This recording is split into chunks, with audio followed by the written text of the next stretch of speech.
Bismillahir Rahmanir Rahim. Qul huwallahu ahad, Allahu samad, lam yalid wa lam yulad, wa lam yakul lahu kufuwan ahad. قل بسم الله الرحمن الرحيم قل أعوذ برب الفلق من شر ما خلق ومن شر غاسق إذا وقب ومن شر النفاثات في العقد ومن شر حاسد إذا حسد بسم الله الرحمن الرحيم قل أعوذ برب الناس ملك الناس إله الناس ملك الناس إله الناس من شر الوسواس الخناس الذي يوسوس في صدور الناس من الجنة والناس. As it is customary, the Khulafai Silsila Ali Ahmadiyya have been commenting on the last three verses, surahs of the Holy Quran, last three chapters of the Holy Quran, before the end of Ramadan and before the congregation prayer in which we join during the last moments of Ramadan. These verses have been commented upon very extensively by these verses. I should have said these chapters or surahs have been commented upon very extensively and in great depth by Hazrat Muslim Maud Radhiyallahu Ta'ala Anhu. And the commentary in Tafsir Kabir, particularly regarding these last three chapters, is very rich in meaning and very wide and very deep in philosophy, that is to say, in the philosophy of the Holy Quran.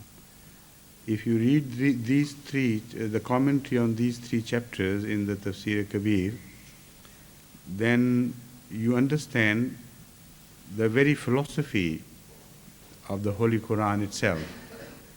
Because after Surah Fatiha, these three chapters deal in the fundamentals and the rudiments of the Holy Quran and contain all the important principles which are used as guidelines for the rest of the Holy Quran by Allah.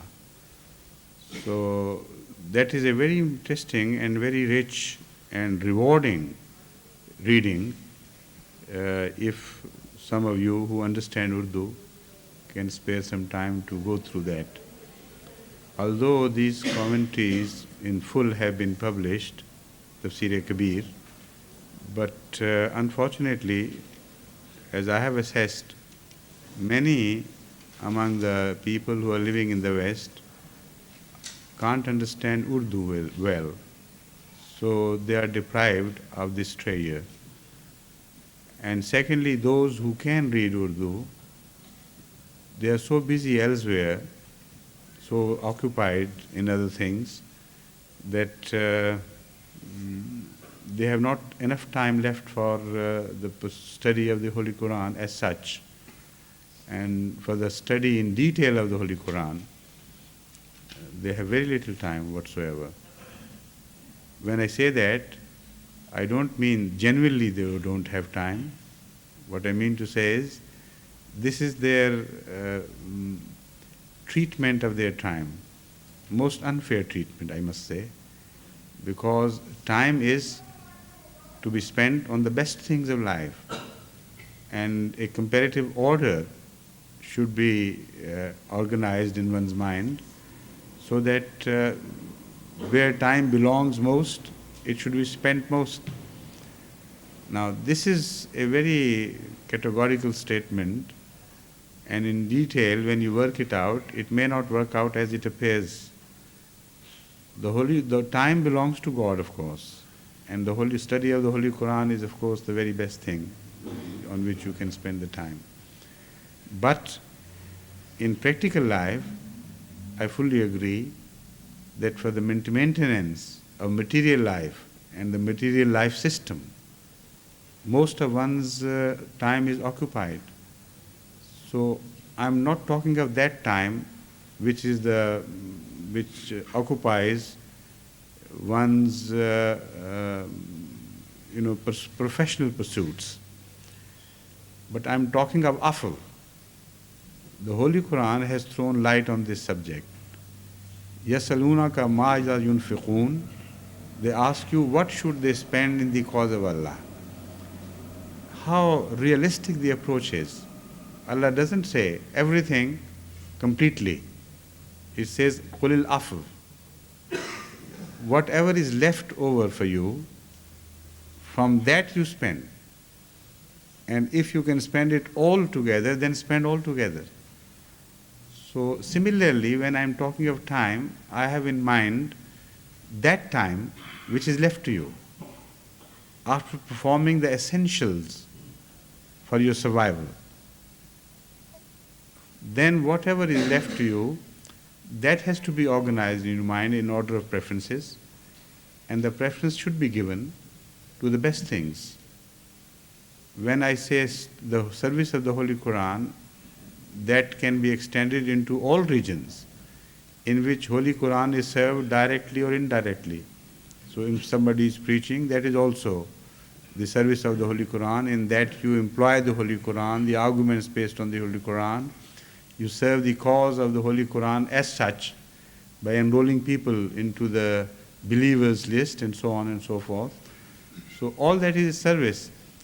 But in spite of everything, there must be some time devoted constantly and regularly for the study as pure study of the Holy Quran.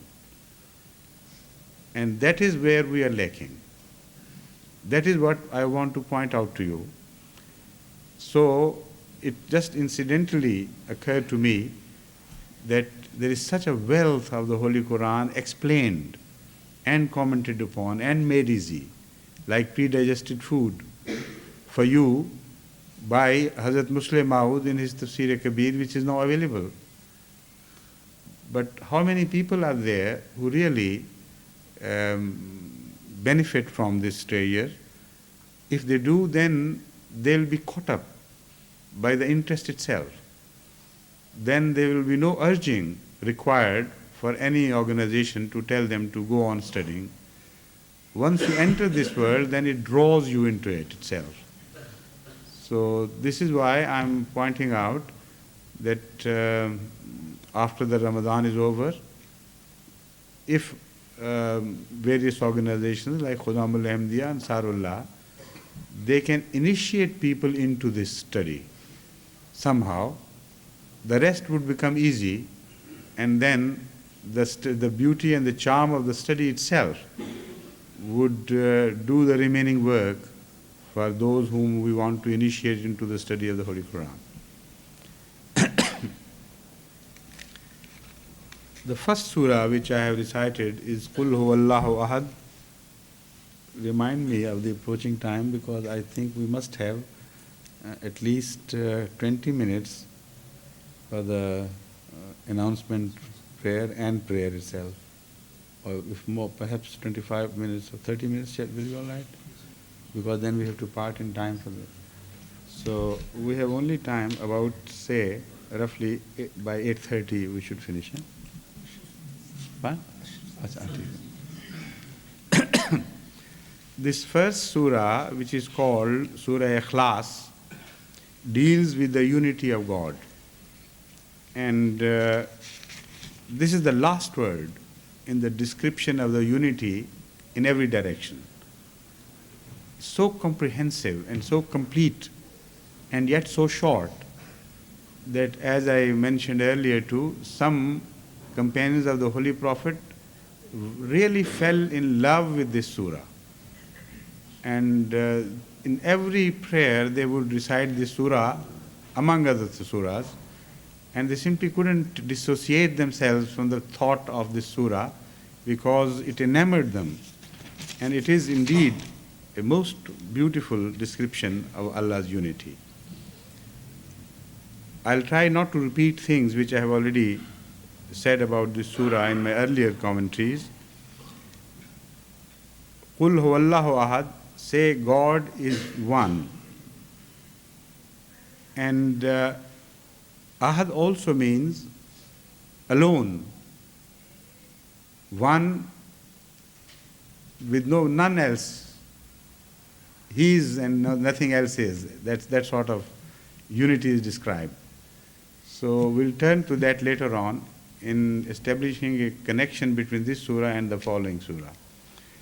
But when you say somebody is one, someone is one, it can indicate both extreme power and extreme helplessness and weakness. This word is indicative of both the extremes. Sometimes when you have conquered your enemies who are overwhelmingly larger than you in number, and you have done it alone by yourself, then the emphasis on your oneness is a tribute to your greatness as well. Because then it indicates that you are sufficient by yourself and you are enough to deal with an enemy which apparently had all the odds in his favor. Yet you did it by yourself. And when, on the other hand, in such cases, the solo attempt is emphasized everywhere. I did it solo, myself, by myself. I lifted it by myself. I defeated somebody by myself. So that is a compliment of a high magnitude. But on the other hand, when you are left alone and you have been deserted and there is nobody to help you, then it creates a sense of weakness. Then the same emphasis creates a completely different impression on the listeners. Somebody has beaten you and you say, well, I was alone, I was only one, and there were so many. So that oneness in your defense creates the impression of your weakness. Oneness is connected also with weakness. Once there was some thieves burgled into a house. One thief, in fact, one single thief burgled into a house, and there was the father and a grown-up son, and they tried to prevent him stealing things, but he decamped with all the looty and he was too much for them. In the morning, the son put forward this excuse to those who said, how could it happen? One thief overwhelmed you. He said, look here, the point was that chor te lathi do jane te main te bapu kalle. There were two persons, the thief and his staff and his stick. And poor me and my father were alone by ourselves. So this stress on loneliness is an expression of weakness. And here he wants to justify his defeat at the hand of one person because he says, we were just alone. So, when God says ahad, both these concepts are conjured up in one's mind. It could signify absolute power. It could signify absolute weakness. So in what sense is this word used? The following, Allahu Samad, completes the picture. As-Samad, among other things, means self-sufficient and the one to whom everybody else turns for help, on whom everybody else depends, besought by all. So, like the word ahad has two connotations. there are two corresponding connotations in the word as-samad, which perfectly fit with each other. And this is how the whole story is completed. Qul huwallahu ahad, God is alone. But in his loneliness, he is sufficient by himself. He is all-powerful in every regard. His loneliness is no harm to him, no blemish to him. He can live by himself and he does not require anybody, even a company. So this is the complete independence of God's concept, which has been created by God, by this surah, Qul huwallahu ahad. And again, Allahu Samad. He is alone. Not only that he is not weak, but he is the support of everyone else. So in that emphasis on the greatness of oneness is laid in a way that nowhere else can you conceive of such a compliment to the oneness of anybody. He is one in the sense that he is alone and does not require the help of anybody else in any regard whatsoever. So that is the complete concept of unity, which renders God the most absolute values in oneness. And secondly, everything else is dependent upon him. Now this opens also the way for multiplicity and otherness. When you say Allah is one and he is alone, this can become a compliment to him if there are others and still he doesn't need them. So there are two types of loneliness and onenesses. One is in which God is alone and there is nothing else, so what could he need and how could he need anybody, and that's that, but he's just by himself. As-Samad explains this. There are others, but not worth mentioning. Only they are worth mentioning in regards to their relationship to God. If they are not related to God, they become zeros, because they can't sustain, they can't survive. They can't sustain themselves and they cannot survive because they are dependent upon God in their existence. In everything they have their dependence on God in one way or the other. So he is one, not in the sense that is nobody else. Everybody else is hanging from his oneness, is sustained by his oneness. So he is all-powerful, all-sufficient, and everything else there is nothing without him. That would become zero if not added to him.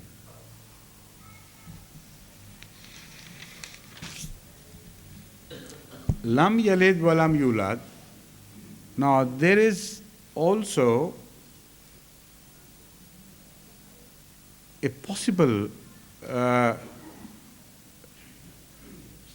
suspicion lurking in one's mind that maybe God is one and all-powerful and self-sufficient, everything all seeks his help for its existence, etc. Okay. But what about eternity? What about such a being, being in itself a transient being? Is there not a danger of such a being having a temporary life? So this second part of the statement negates all these fears. Number one, lam yalid means he does not beget. he needs not beget. Now, what is the connection between begetting and eternity? If you understand the philosophy of begetting, you know that you beget to gain a sort of eternity.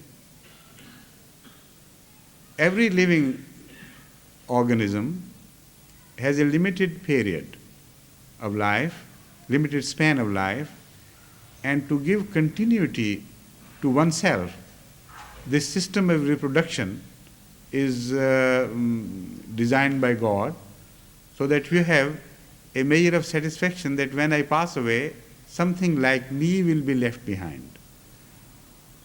So that desire to be eternal creates the concept of begetting others. Now, Allah, if everything else is dependent upon Him, must have created this system of reproduction. If He has created this system of reproduction for others, because the first statement, As-Samad, indicates that everything else in everything depends on God. That positively establishes that Allah it was who designed and implemented the system of reproduction to which we are referring. And the reason is obviously evident now, as I have told you. Why couldn't He do it for Himself if He was not eternal? And a being which is in itself is threatened by death. If that being is designing a measure of eternity for others and bestowing it upon them, why can't it do it for itself?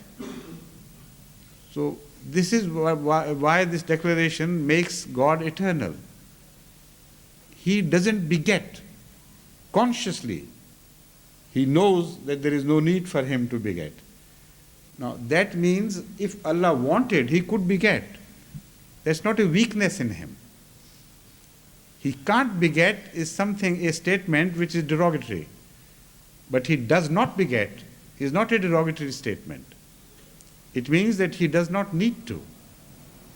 He stands in no need. So His samadiyat is also complimented upon in this. That He is so self-sufficient that He is not even dependent on His own offsprings for adding a measure of perfection to His concept of completeness. He is complete by Himself, He is perfect by Himself, He is also eternal, and He doesn't beget in that sense. Walam yulad, and He was never begotten.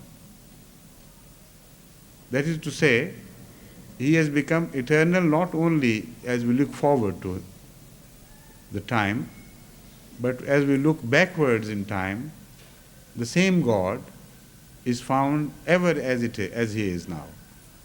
He was never begotten by others, so that He is not dependent either on the past or on the future. His independence now becomes complete. A one God who is completely self-sufficient, in present everything else depends on Him, and in future too, He does not depend on anything else for His continuity and for His maintenance of His powers. And in the past, He never looked up to anyone for bestowing anything upon Him. So whatever He has belongs to Him, it is not inherited. After that, one wonders why lam yakul lahu kufuwan ahad. There is no kufuv to Him. Kufuv means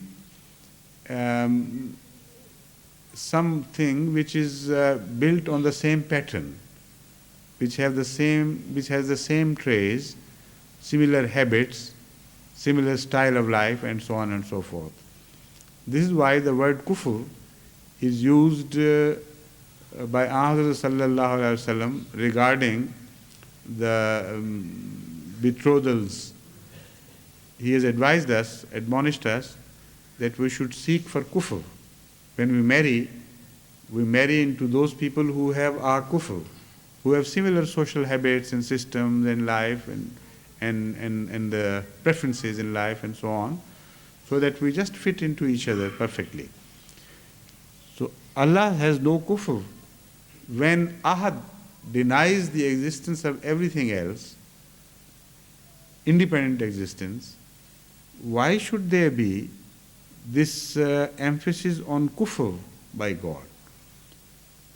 Other commentators have been intrigued by this, and having found no answer, they have sought refuge in the possible solution that perhaps kufr indicates emphasis of the subject which has already been discussed.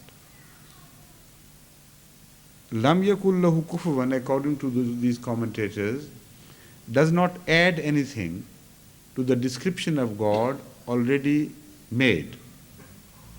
Lam yakul lahu kufuwan ahad emphasizes the previous description, that what we have said is absolutely true, absolutely right, and there is nothing like him, like unto him.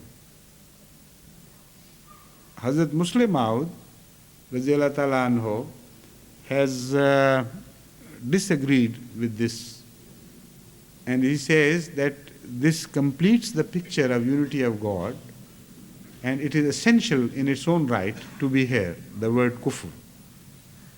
The literal meaning is, and there is none like unto him. Now let's turn to this problem and make it clear what the problem is. Allah is one, we have understood. He is all sufficient, self-sufficient. He is besought of everybody else, everything else, and He is eternal, both regarding the future and regarding the past. This is the complete picture. What can you add to it? God says, وَلَمْ يَكُنْ لَهُ كُفُوًا أَحَدٌ. I don't remember what Hazrat Muslim Maud has written on this, but he has written on this aspect quite satisfactorily. But I believe personally that still there is need for kufr, in the sense that there is a possibility of such an eternal being at one time having, in the past, one time in the past, such a being may have had some similar being coexisting with him, and separately living together. The other being might not have been fortunate to survive, might have been conquered by this being, so that there is only one being left. So, is Ahdiyat extending into the past as completely as we see it extending into the future? This is the question which is raised. So, Lam Yakun is the Arabic expression which particularly refers to the past, and also it can mean to apply to the present, and as a general statement applicable to all three tenses. But particularly Lam Yakun means he has had no kufr. There was no kufr to him. So, because there is a remote possibility of somebody else sharing his oneness, in the sense that he was built similarly, they coexisted. Like the Hindus believe that God is one as a supreme being, but beings similar to God, though inferior to him, but in nature similar, in nature having the same characteristics as God, did exist and do exist even today. So their concept or their concept of manyness of God is based on this, that God is one, but he has kufr. He has similar beings, one in the sense that he is supreme, and nobody shares the complete powers and complete attributes with him. But there are other beings which are similar as gods, so they are also called subordinate gods. This concept belongs to the realm of mythology, and this concept is shared by with Indians, by the Greeks, and also by Latins, and in some other countries also such mythologies exist. So the word kufr here is particularly used in negative terms to wipe out all possible suspicions in the minds of the reader that there might have existed similar beings to God in the past, in the remote past, who did not beget God, but who were independent. So with this addition, the last statement, Lam yakullahu kufuwan ahad, the concept of unity of God as entertained in the Holy Quran becomes complete and most comprehensive. And there is nothing you can add and nothing you can subtract from this statement. This is why Hazrat Muslim Maud emphasized on the right of this statement to exist independently. If it was just an emphasis, take away this last verse, the previous verses should be understood to have discharged their responsibility by describing God completely. They should be understood as having unloaded completely and told us all we need to know about the unity of God. That means this last verse becomes a sort of superfluous verse. Even without it, the concept of unity of God was complete. This is wrong.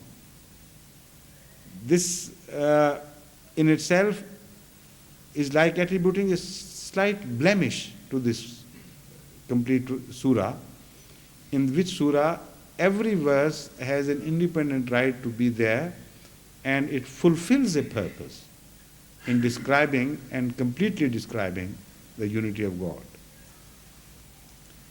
Now, having done that, we turn to the next surah, which is Qul A'udhu bi Rabbil Falaq.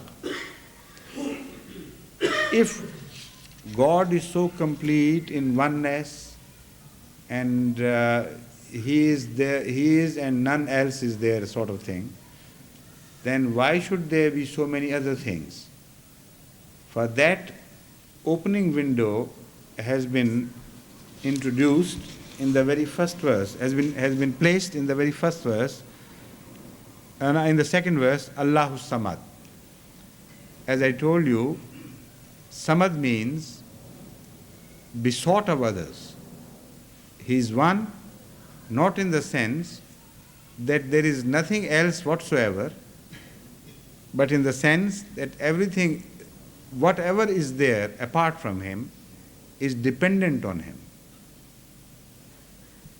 So everybody is carried by him, sustained by him.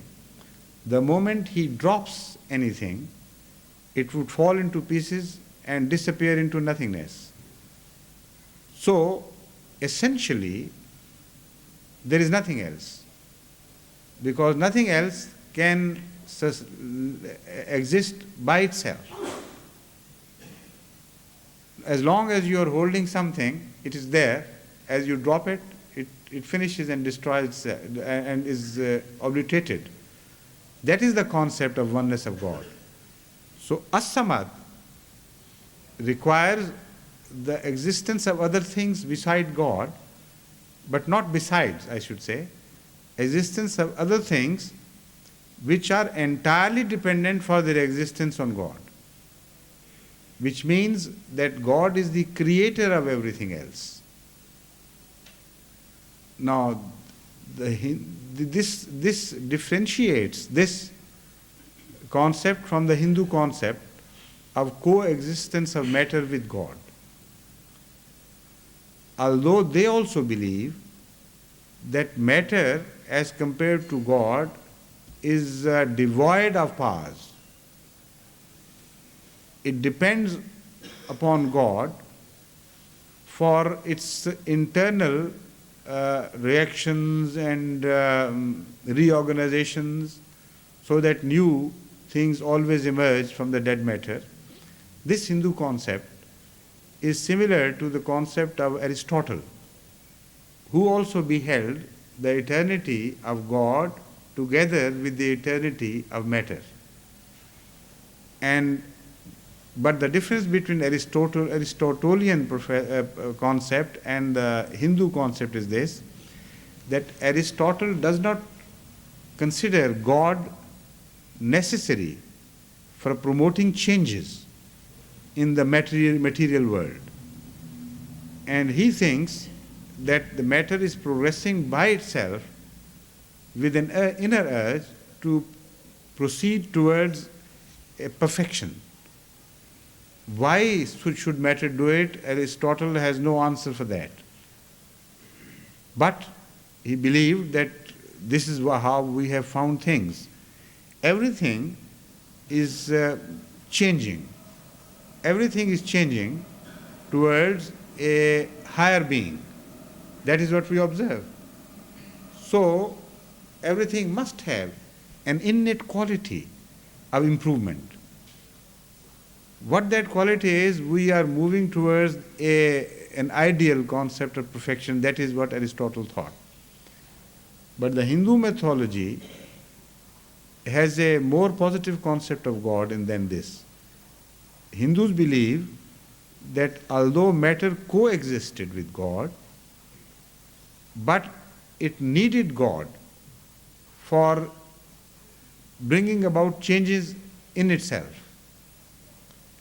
Similarly, it needed God for welding spirits which also existed like gods independently, welding them with matter and creating life out of dead matter or out of death.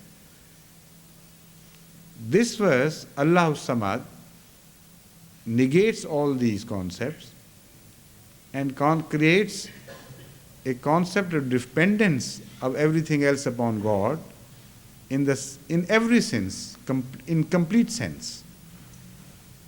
Now, when you understand the word asamad in this area, then you will have to conceive of a God which also created everything. Because everything else is dependent upon Him for everything it has. That is to say, in existence inclusive. Everything else is dependent upon God or even for its existence.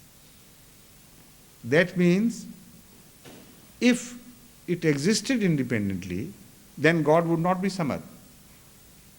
Because Samad means who does not require help from anyone, and everything else requires help from him. Now, for instance, suppose for a while, other things coexisted, but they were powerless, God was supreme as Hindus believe, then God would be dependent on that material. So He would not be a Samad. You know, the scientists today emphasize the availability of material so much that material has become a science by itself. Search for new materials has become a very highly sophisticated and developed science now, because they know that the knowledge by itself or the power to do something by itself is not sufficient. You depend upon the quality of material. And the better quality the material is, more power you will gain, more achievements you will have. So, dependence on material is a well-established scientific fact now. It has become a science. So, if God is Samad, he must not depend on material. He must be able to make his material. And that is creation.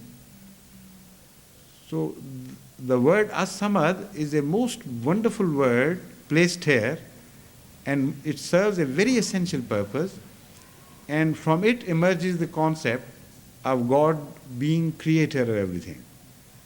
Hazrat Muslim also has treated the word as-samad in the similar sense, and he says that the sense of being khaliq is derived from the word as-samad.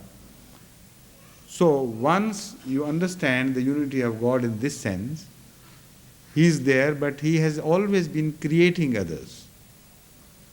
So there would also be a sort of eternity added to the concept of other beings. If God is eternal, and if he is eternally self-sufficient, if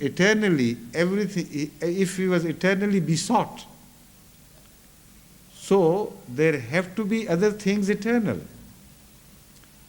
in the sense that God continuously created them. And there never was a state in time when God was not besought. So his attribute of creation or creativeness being eternal, there have to be other things having been created or being created by God. So that makes the complete picture. How we can prove that God does create and everything else is transient but God, that can be proved according to Hazrat Masih Maud alayhi salatu wasalam. He has discussed this subject at length by the fact that momentarily times come in every area of creation where creation is nullified and wiped out and God is left alone. وَيَبْقَى وَجْهُ رَبِّكَ ذُو الْجَلَالِ وَالْإِكْرَامِ. Everything else, كُلُّ مَنْ عَلَيْهَا فَانٍ وَيَبْقَى وَجْهُ رَبِّكَ ذُو الْجَلَالِ وَالْإِكْرَامِ. Everything else is, passes away and finishes, but God remains. The Holy Quran has described this phenomenon in detail in some other verses, but for that there is no time. It should suffice for you to understand that even in this eternity of other things, which is dependent on God's creativeness, times come when they totally disappear, but not at the same time from all over existence. There are times when things are created here and times when things are annihilated there. And these things go on changing from place to place and from dimension to dimension. This concept of eternity of God and his relationship to his creation is now assuming new proportions as the scientists are studying the phenomenon of creation in greater depth. There are now even suggestions that what we conceive as black holes, where matter disappears, may be something of a phenomenon which so far we cannot perfectly understand. Some scientists are offering this possibility that maybe the universe disappears in these dimensions and appears in some other dimensions. So the act of annihilation is simultaneously the act of creation. We sink here and appear in another worldliness. And similarly, the seesaw goes on, which in itself is eternal. And according to the Holy Quran, this concept is quite weighty. This concept of eternal relationship of creation and annihilation is mentioned in many verses of the Holy Quran. But as I said, this is not time there's no time for enlarging this. But it's a very interesting area of research. अब बताया जब दो सूरतें रहती हैं जी हैं late बताया आपने जब मैंने खुद देख लिया तो उससे बताया आपने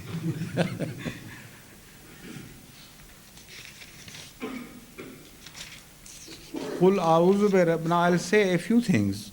I'll try to sum it up now because we must reach the end before the prayers. Qul a'udhu bi rabbil falaq min sharri ma khalaq.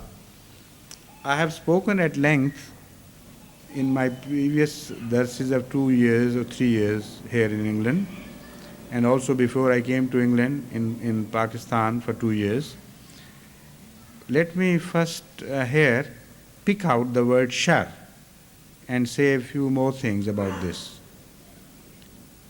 Rabbil Falaq can be understood as the God of creation, Lord of creation. Min sharri ma khalaq means from the mischief, O God, give us protection or refuge. From, O Lord of creation, give us protection or refuge from the evil or mischief of what you have created. Now the first idea which strikes one's mind is,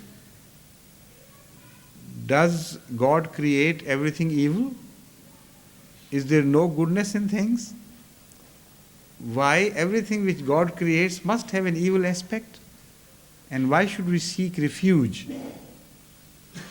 in Him from the evil influences of what He has created? I have discussed it enough in the previous darses to explain that there is no shar created by itself, but the usage of created things or wrong usage of created things can create shar. So shar is not an essential part of creation. If it had been an essential part of, now I'm telling you this an additional thing, if it had been an essential part of creation, then there should not have been any refuge from it. There couldn't have been any escape or any running away, because you can't run away from the creation of God to the creation of God. Wherever you go, there would be shar following you, because wherever you go, there would be the creation of God. So this possibility of totally escaping the shar of creation shows that the shar is not an essential part of creation at all. It is not something which is integral with the concept of creation. So you can escape it and you can run from it and escape it into the refuge of Allah provided by God. So in this sense, shar only means misuse of creation. Everything is created for a purpose, for goodness. But a misuse can convert it into an object of mischief. Diamonds are a beautiful creation of God, and they are so wonderful to look at and very precious to obtain. But if you swallow a diamond, you will commit suicide. So that there is a shar attached. But the shar attached only when you use it outside its purpose. So when you seek refuge from Allah, seek refuge in Allah from the wrong usage of things, that also invites your attention to the study of the purposes and a wider understanding of why things are created. Because when you seek refuge of Allah from their wrong usage, you must know the wrong usage. And you must learn how the best a thing should be employed and how the employment of a thing should be avoided. So that opens a wide window for acquiring knowledge as to the best why a thing is created and what are the purposes of its creation. So all this study, scientific study of the purposes of things is encouraged by the study of this surah. Also, it is not to depress you. Apparently, when it speaks of ghasikin iza waqab, the night when it deepens, the darkness which covers everything, or the new moon when it is eclipsed and so on and so forth, a picture of terror is created where you are as if you are overwhelmed by darkness and the forces of darkness. But as I said, this is not to depress you, but to lead you to greater hopes. Because the end part of this surah says, وَمِن شَرِّ حَاسِدٍ إِذَا حَسَدَ. O God, extend us protection from the jealous beings when they become jealous of us. So if you are overwhelmed by darkness, if you are stricken with evil aspect of everything which is created, then why should somebody be jealous of you? This last verse indicates that you can survive all these trials if you continuously look towards God. Then you will emerge victorious in the sense that you will have suffered through all these possible dangers and survived and come out whole without having been inflicted in any sense of the word by these imminent dangers through which you are passing your life of existence. You're passing your course of existence. So, min sharri hasidin iza hasad shows that there are people who turn to God and there are people who do not turn to God. The people who turn to God provide enough reason for those who do not turn to God to be jealous of them. So a new concept of haves and have-nots is born out of this surah. The haves, have-alls are those who have God and who are saved from the detrimental effects of everything created, with the result that they emerge all the gainers in every direction, in every respect. And those who do not turn to God, what they are left with is sharre ma khalaq, the evil of what God has created. So they become the have-nots. So like the scientific socialist theory, the Holy Quran also has a theory of its own of haves and have-nots. Haves are those who have God and who are not afraid of anything else then. And have-nots are those who are left only to be jealous, and as such, they also offer a source of evil and destructiveness. Because jealous people, because they can't gain anything by in themselves, become a source of danger to those who have. So this fight between religious people and irreligious people, those who have God and who do not have God, becomes a perpetual battle between the two forces. And there you can also emerge victorious if you continuously pray to God and turn to Him, seeking refuge in His powers against the evil aspects of all that He has created.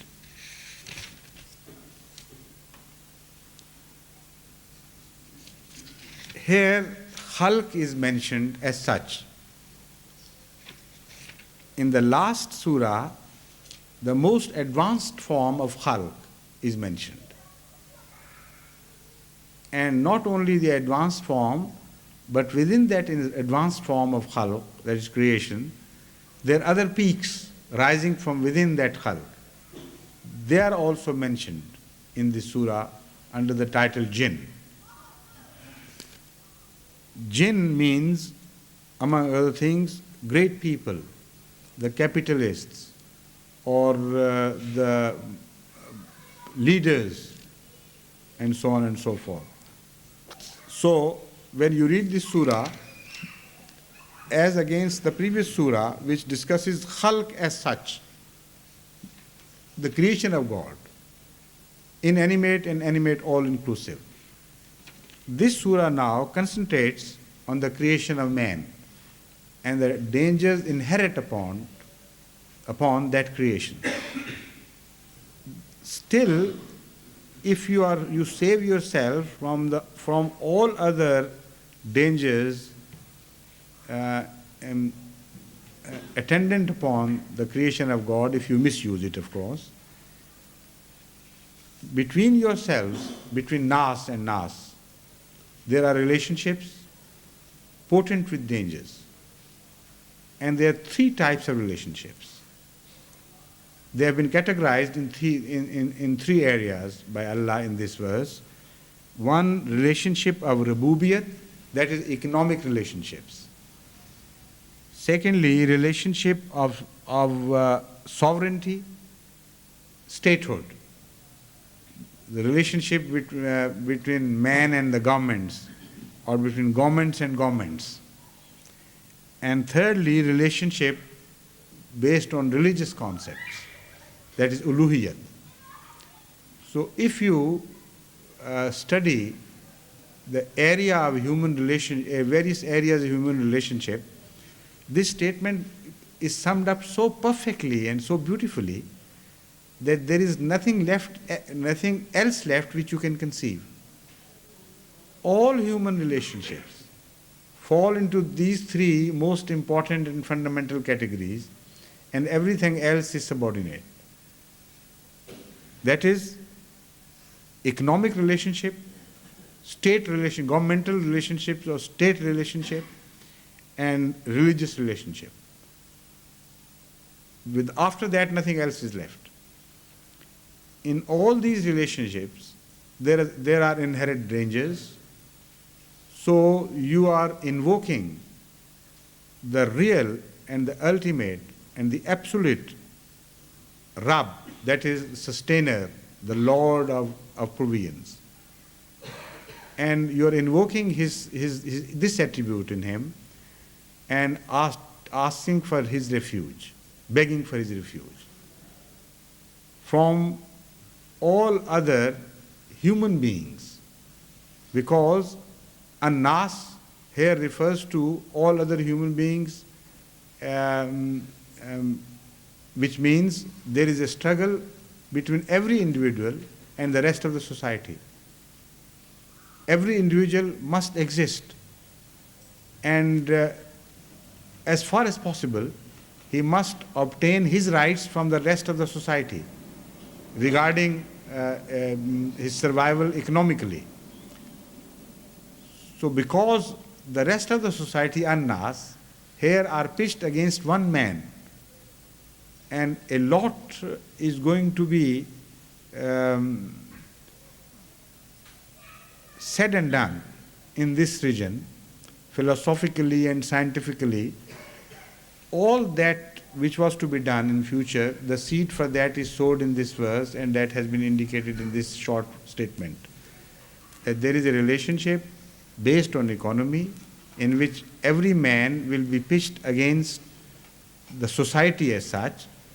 Matters would be discussed as to how far his individuality is to be maintained and how far the right of the society is to be maintained in relationship to his individual right, and so on and so forth. A huge struggle is going to be is to be launched based on these principles, and as such, mankind could be divided into capitalist concept and socialist concept.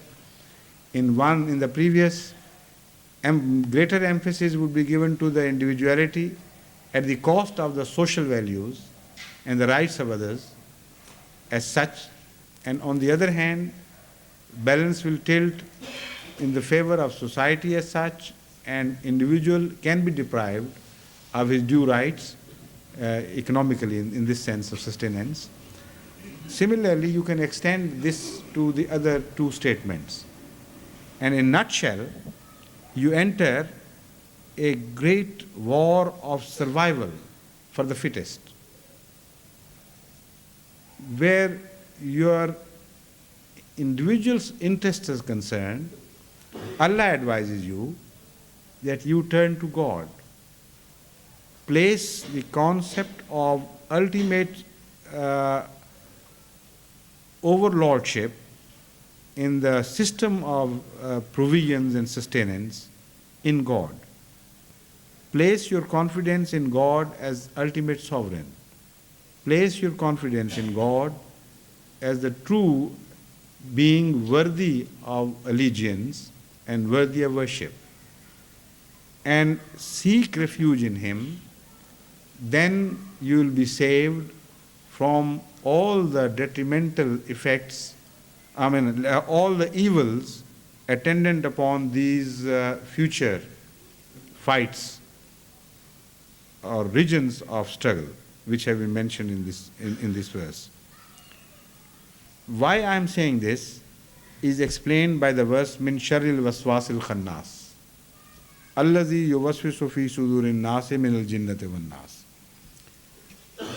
I think, as far as I remember, I established the contact sufficiently during my past sermons, so I don't want to repeat it.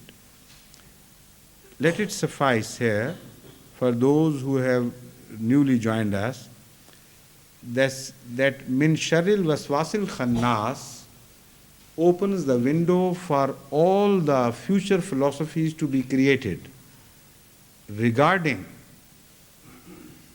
sustenance of man, that is the economic system, the sovereignty, that is the concept of statehood, state, and politics, and religion.